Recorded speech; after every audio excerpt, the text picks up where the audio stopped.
ഈ ഒരു വീഡിയോയില് എന്നെ വല്ലാതെ ചിന്തിപ്പിച്ചൊരു കാര്യം അതെന്താന്ന് ഞാൻ ലാസ്റ്റ് പറഞ്ഞു. പ്രത്യേകത ഈ ഗിഫ്റ്റ് ആരും പൊട്ടിച്ചു നോക്കാൻ പാടില്ല. അതൊക്കെ കറക്റ്റ് നിർദ്ദേശങ്ങൾ നിങ്ങൾക്ക് കിട്ടും. ഞാനും ഞങ്ങൾക്ക് ഭയങ്കര എക്സൈറ്റ്മെന്റ് നിൽക്കുന്നത് കാണാൻ.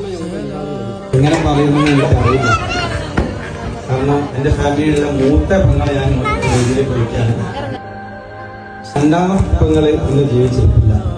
അതുകൊണ്ട് അവളെ മരുമകളെ ഞാൻ രീതിയിലേക്ക് വിളിക്കാണ്. സർപ്രൈസ് ഗിഫ്റ്റ് എന്ന് പറഞ്ഞാല് എൻ്റെ ഉമ്മ മരണപ്പെട്ടിട്ട് 1 വർഷം കഴിഞ്ഞു. ഉമ്മ പോണേരം എൻ്റെ അടുത്ത് കുറച്ച് ഗോൾഡ് ഏൽപ്പിച്ചിരുന്നു. അത് ഇന്നേ വരെ എൻ്റെ പെങ്ങന്മാരും ജ്യേഷ്ഠന്മാരും അനിമാരും ചോദിച്ചിട്ടില്ല. അത് ഞാൻ ഇന്ന് ഇവർക്ക് വേണ്ടി സമർപ്പിക്കുകയാണ്. ഉമ്മച്ചിക്ക് വേണ്ടി ദുആ ചെയ്യണം. ഇന്ന് കുറച്ച് ഉമ്മച്ചി റബ്ബന റബ്ബയാനി സഗീറ. ഇത് ഉമ്മൻ്റെ ഒരു മുതലാണ്. നിങ്ങളെ മരണം വരെ ഇത്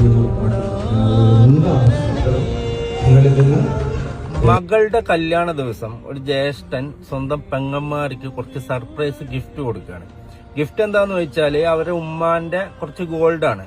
ആ കയ്യിൽ പറയുന്നുണ്ട്, ഈ എന്റെ ഉമ്മ മരണപ്പെടുന്ന സമയത്ത് എന്റെ കയ്യിൽ ഏൽപ്പിച്ച കുറച്ച് ഗോൾഡാണിത്.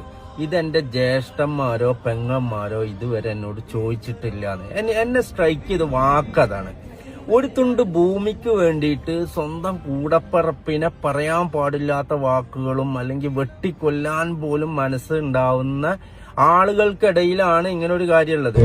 നമ്മളൊക്കെ വീട്ടിലോ അല്ലെങ്കിൽ നമ്മുടെയൊക്കെ പരിസരങ്ങളിലോ നമ്മളൊക്കെ അനുഭവിച്ചിട്ടുണ്ടാവും, കണ്ടിട്ടുണ്ടാവും. ഒരു വീട്ടിലെ ഗൃഹനാഥൻ മരിച്ചു കഴിഞ്ഞാൽ ആ വീട്ടിലെ കുടുംബ സ്വത്തിന് അല്ലെങ്കിൽ ഉമ്മാന്റെ സ്വർണത്തിന് വേണ്ടിയിട്ട് വാപ്പ സ്വരൂപിച്ചു വെച്ച ആരും കാണാതെ എടുത്തു വെച്ച കുറച്ച് പൈസ ഉണ്ടായിരുന്നു, അത് പങ്കിട്ടെടുക്കാൻ വേണ്ടിയിട്ട് കടിപിടി കൂടുന്ന കൂടപ്പറപ്പിങ്ങളായിട്ടുള്ള ആളുകൾക്കിടയിലാണ് വ്യത്യസ്തമായിട്ടുള്ള ഒരു കുടുംബം.